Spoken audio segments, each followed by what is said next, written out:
No one can say they got through this life alone. This is the time I make connections and catch up with those people that have gotten me this far so I can go farther.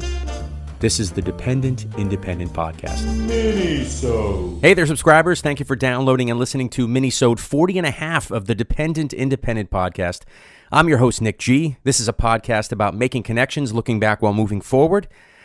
These minisodes are specifically set up for our subscribers. If you're not a subscriber, please subscribe, share the show.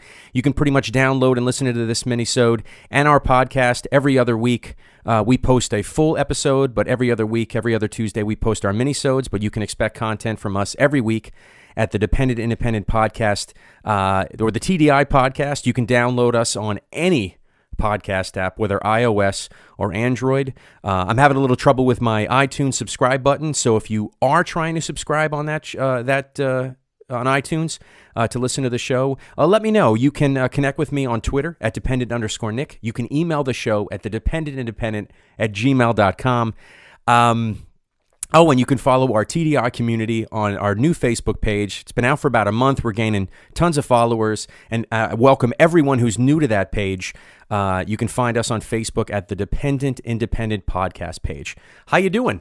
I'm doing something new. This is the first time we are actually taping the show live. I'm not broadcasting it on Facebook or Twitch or anything like that, but I am recording it. I got a new toy, a GoPro. I think I put a picture of it on our Facebook page and Twitter and Instagram. I want to try to do something new. Someone I just started getting to know, and I'll talk about who they are, inspired me to start putting content on YouTube. We created our Dependent Independent channel on YouTube maybe about a year ago, and I really haven't done anything with it. And I think it only makes sense to start posting content on there. I know every week you subscribers, because that's what these minisodes are for, you listen to us, or me. It's usually me, or I always use the proverbial us and we. But I wanted to give you an opportunity to take a look-see, so we can connect on a personal level, so you can see me. You can see me emote. You can see me feel, because I feel a lot on these minisodes. I have a 2-week vacation coming up, so we're going to take a 2-week break. So sorry for the break. Sorry for the lack of content. What I think I'm going to do is maybe grab some 2 of my favorite past episodes, and you can listen to our past episodes on any podcasting app, whether it be iOS or Android. I don't know if I said that before. Pretty much anywhere on the intranets. We have links to other ways to listen to the show in the description of the show, whether it be Stitcher, iTunes, but we post our show on Libsyn.com. If you do follow our Facebook page, I always post our latest minisodes or full episodes, which we do every week or every other week, in minisodes between those times. We post our shows every Tuesday. You'll get this Tuesday night tonight, but you won't get a new show for 2 weeks. My wife and I, who just celebrated our 13th wedding anniversary today, so happy anniversary, Megan. She's in bed now, and everybody's in bed. I got to wait for a quiet house to be able to do this. After 13 years of marriage and wedding bliss, we are going to go to we're flying out to St. Augustine's this Friday with 2 other couple friends of ours, actually, who took a trip to Vegas with us last year. If you go back in our back show catalog, you can hear us talk about, I think I talked about my return back from Vegas. We're going to have a great time, and then we're coming back. And then myself, my wife, and my 2 kids, Abby and Nathan, are going to take a road trip out to Pittsburgh, where we're going to hit Kennywood, check out a Pirates game, maybe get a tour of the Steelers Stadium for my son, who's a big sports fan, and I unfortunately am not, but I love learning about sports from Nate. And that's what's going to happen. I think I don't even know what shows I'm going to post, but we'll get 2 shows out there and get you guys up to speed, so to speak, because I am very thankful for my subscribers staying with me. Subscribers, please share the show. Our last episode, we did an episode with my wife, Megan, and our friend, Maureen, 2 teachers. Excuse me. See, it's what happens behind the scenes. 2 teachers. It was oh my God, what a popular episode. That got a shitload of downloads. I don't know if it's because of me, if I'm popular, or because they're popular, but the teachers are true Iron Men of the public service world. I mean, we have firefighters are amazing, police officers. I don't want to downplay any public servants, but my wife is an amazing teacher. Go back and listen to the show, get caught up. They talk about their philosophy of teaching, the ups and downs, and then even making the decision to go back and get your master's degree to make you a better teacher, which is crazy to me. So much has happened since the last time I posted. Can you guys see me? Yeah? Okay, good. All right, great. So much has happened since the last time I talked on the podcast. I was trying to think of a theme to put together all the events that happened this week, and I came up with a theme. Whether or not there's going to be a point at the end, I'm not quite sure. But I think I want to call this minisode, and I never really title my minisodes, but I want to call this one The Power of the Dollar. Excuse me. Because this week, something or anything had to do with money this week that affected me, and I'll explain. I'm going to give you 3 scenarios. Maybe we'll start with 2. Actually, before I get to the meat of the show, to hit that topic, the power of a dollar, I want to talk about 2 individuals, and I mentioned someone who inspired me to start putting my shows on YouTube and the content. Chris and Brianna Galluccio. My wife teaches with Bree. We call her Bree. She is the owner and proprietor of, let me make sure I get this right here, Buns in the Oven Bake Shop. Now, we've had several festivals here in town, and she makes the most unbelievable honey buns, like cinnamon buns, that we always buy for, like, if we have company coming over or we're having a holiday and we want to have something really quick bite to eat in the morning, we buy her cinnamon buns. If you ever have an opportunity and you're local in the Hamilton area, keep an eye out if she's anywhere, and you can follow her Facebook page. I think they just call it Buns in the Oven Bake Shop. Definitely check her out. Her buns are amazing. And her husband. I had an opportunity. I mentioned him before. I think on our Facebook page, we promoted some of his, or 1 or 2 of his, or I think his 2 video posts that he put up on his brand new YouTube channel. And it's called Thoughts, Words, and Actions. And Chris is and I hope he doesn't mind me talking about him. He's a ex-Air Force. He was in our armed forces. He's now a entrepreneur. And he's posted, it's amazing. I had this GoPro and I was trying to think of the best way to do it. I could probably use my phone, but I kind of I enjoy I'm going to see how the 1080p 60 frames a second looks like on YouTube. But props his iPhone up and does these video blogs or vlogs of specific topics. The first one he did was on fear, and I'll put the links to both of those and his channel in the description of the show because I want you to check him out. And then, and I can't remember the last one he did. I'm going to have to watch, because the other one, Fear, I watched a couple times.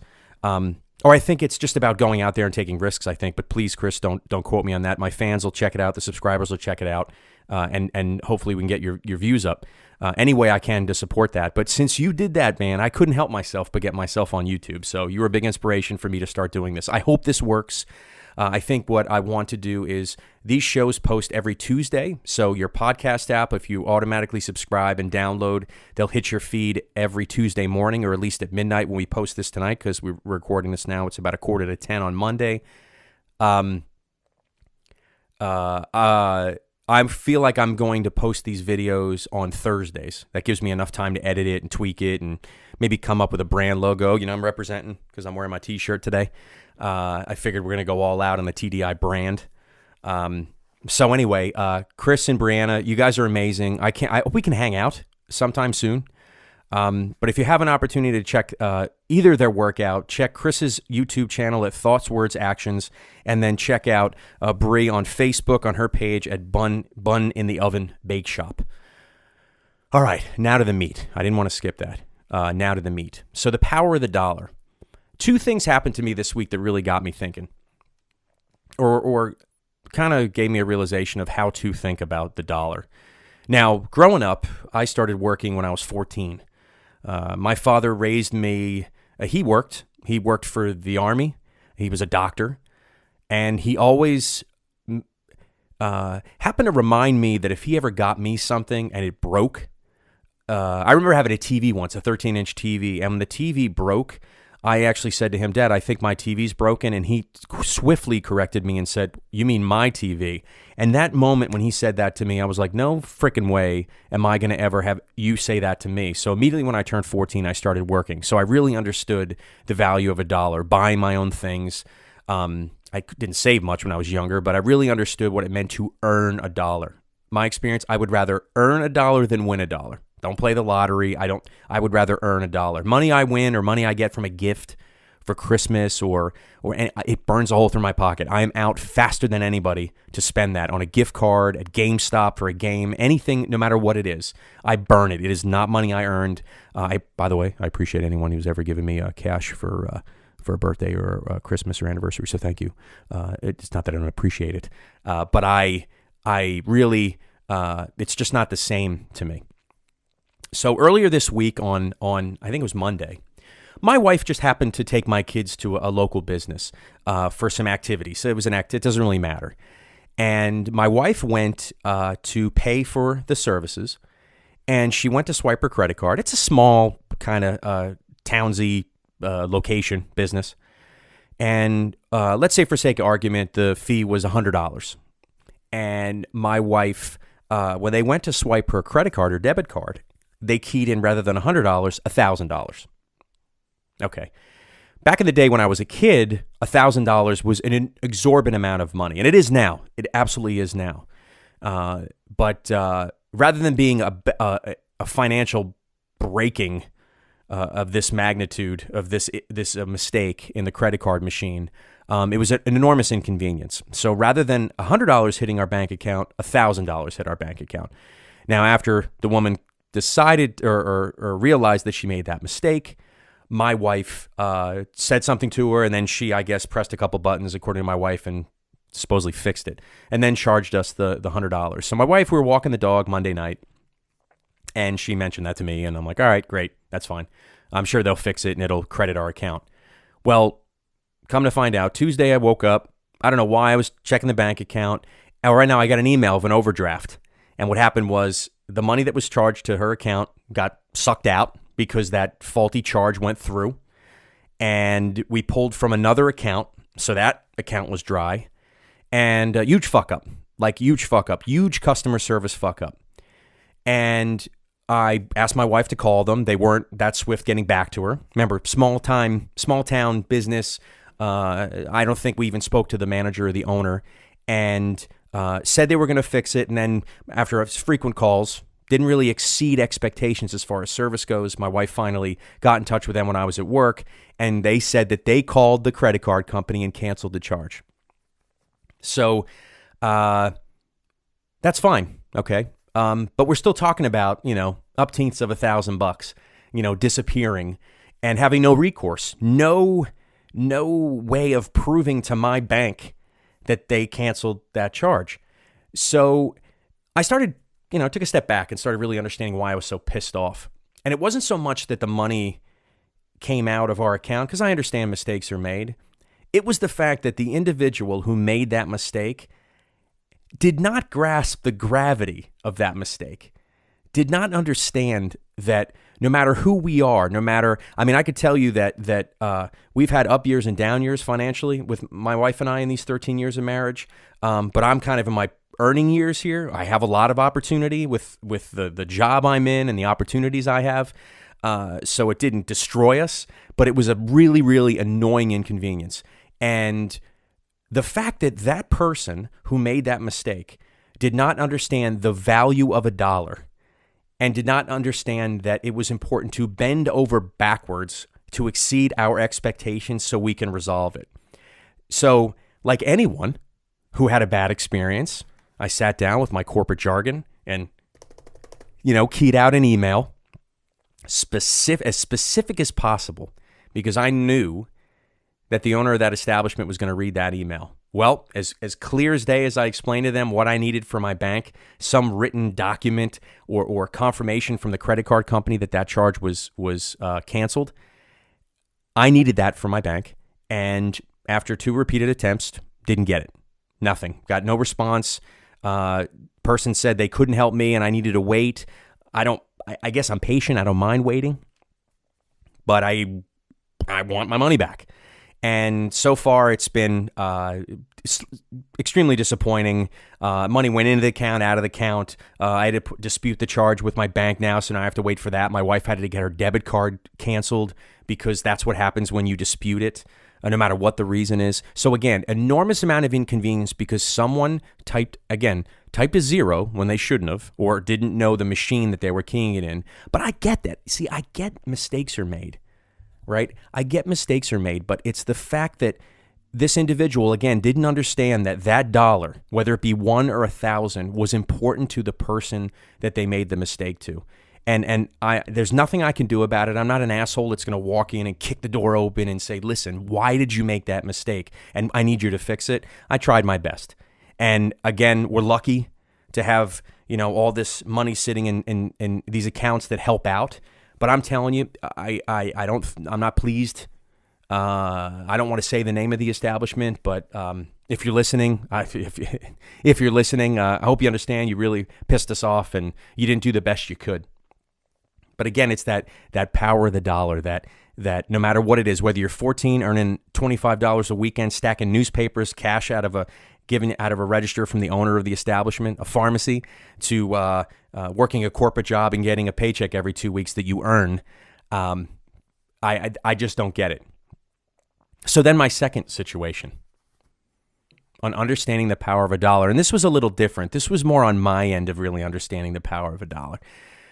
I commute into work. I take a train, a speed line they call it, where I drive about 30 minutes, hop on a train, and it takes me right into the city to work, half a block away from where I work. And I park my car probably about two football fields away. Excuse me, I'm going to get a drink of water.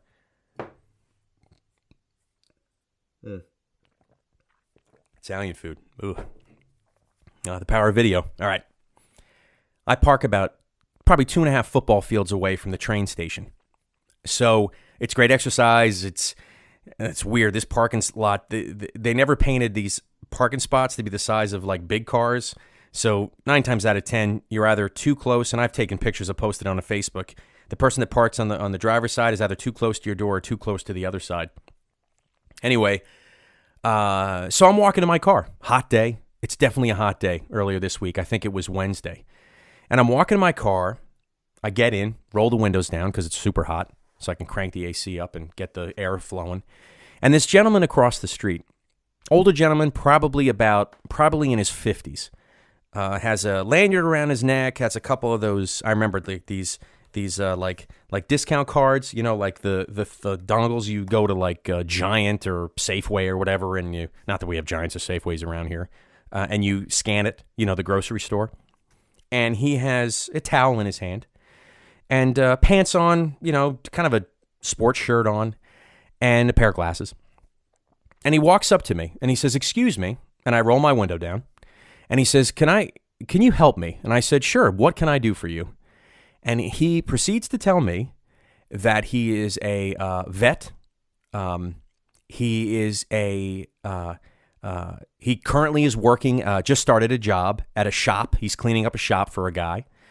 And all he's looking for is a couple bucks so he can buy laundry detergent at the dollar store, which was right around the corner, so he could wash his clothes at the place he was living, so he can have clean clothes to go to work. Now, it's funny. You take that for granted, right? I probably have clean clothes in a hamper right now that hasn't been folded, and I don't have to fold it because I have plenty of clean clothes in my closet. But all this guy wanted to do is walk into work, clean, right? He didn't want to allude to his boss that he was either struggling or assuming he did even say to me when he asked, he was so embarrassed that he was asking me for money. And all he wanted to do was have himself clean and presentable so he can go to work, so he could start. You think about when people lose a job, and not a lot of people hit rock bottom, but there's always that fear in my head that, will there ever be a time when, like, I've lost my job before, but you hit rock bottom? Like, that's it. You got to go live in another person's house, bring the whole family, live out of a room, and then start over. I'm confident that if I put my head together with my wife, we can survive anything. But, you never know that you might have, who says that I couldn't be on the other side of that the other side of the car, where he's in my car and I'm knocking on a window saying, "Hey, can I just borrow a couple bucks?" So without hesitation, well, first I actually did this because not panhandlers, people that ask you for money. That's why I hate walking around in the city. I hate being accosted by them. It drives me nuts. I always have headphones on, but it's rude and whatever. You can judge me, that's fine. But he came to my. I just wanted to diffuse this impersonal relationship I had with him because he's asking me for something and I'm offering help. So I asked him his name and he said his name was Maurice. And I said, "What can I do for you, Maurice?" And he explained what he needed. And I said, "Listen, man," I reached in my wallet.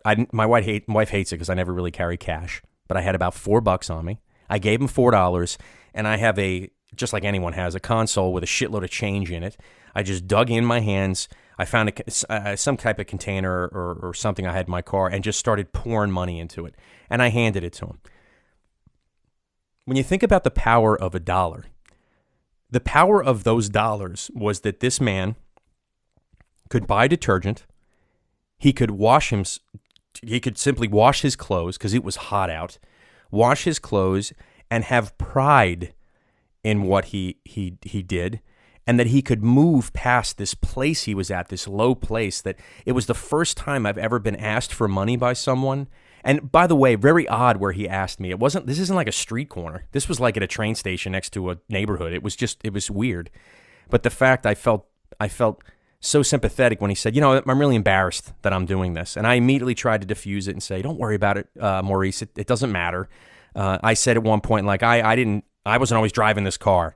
I don't even know if I said to this, but back when my in-laws took us out to dinner and treated us, my wife and I, my kids, to dinner. Thank you, Kathy and Joe. Thank you very much. It was delicious. Great place in a town called Maplewood, homemade Italian. Great, awesome food. If I remember correctly, my car, when I was working at a movie theater, driving to work, when they were coming home from work, I was driving to work and I would come back 1 or 2 in the morning, that my car got repossessed out of their driveway. I mean, I didn't have any money. My credit was crap. I had to drive and pay my bills at a credit card credit payment consolidation place every month. Megan drove me to save money on the stamp. I would stick it in the mailbox and write a check from my job. So I know how it is when you don't have anything, but then when you have something, when you have opportunities that may come from being able to save money rather than really burn through your money week to week, you can also lose sight of that too, right? You can suddenly realize, well, it's not that big a deal. But I noticed that again, it wasn't so much even that first instance. It's not that it was a big deal, and I understand make mistakes, but do you know the power of $1? Do you know what it means to earn $1 from anyone? Like, this guy was asking me, Maurice, just for a couple bucks, just to get laundry detergent. Like, I mean, you could say, well, no, he was asking me to go to the liquor store and buy something. No way. I trust it, but it doesn't matter to me. I still felt like, I felt like, here, I'm going to help you, because at one point someone helped me. And I trust that that's where you're going to go. But if he came up with that story, and I'd never had anyone fabricate a story like that, ever. I think he served in the Persian Gulf.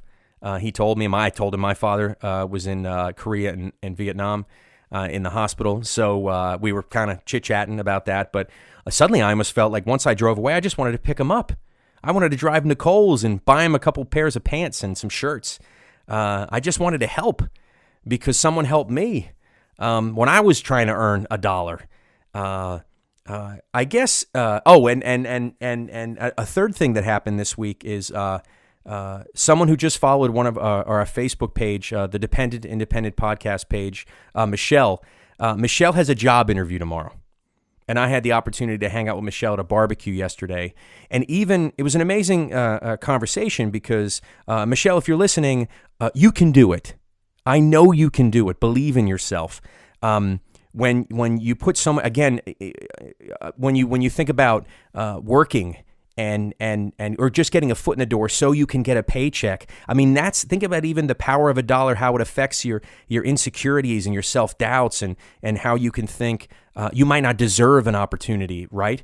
It's amazing that when you volunteer for something, people don't get stressed out, but when you're trying to get a job, a paying job, there's an enormous amount of pressure people put on themselves. So, Michelle, good luck. If anyone has an opportunity to wish her luck on the Facebook page and you're listening to the show, please let her know. But this will probably post. Well, if you get this tomorrow or we post it tonight, you can shoot her a message. But good luck tomorrow, Michelle. You can do it. Believe in yourself. You know what you know, and you know what you can do. But But even that got me thinking too again of the power of a dollar and how that changes what people do and how people think and how people react. I always thought it'd be cool if we just went down to a barter system. You make things and you trade. How cool would that be, right? I create this content, throw it on YouTube, and then someone gives me content, which people do, which our podcast community does, which is really great. So those are those 3 stories. And that happened this week, and it really got me thinking,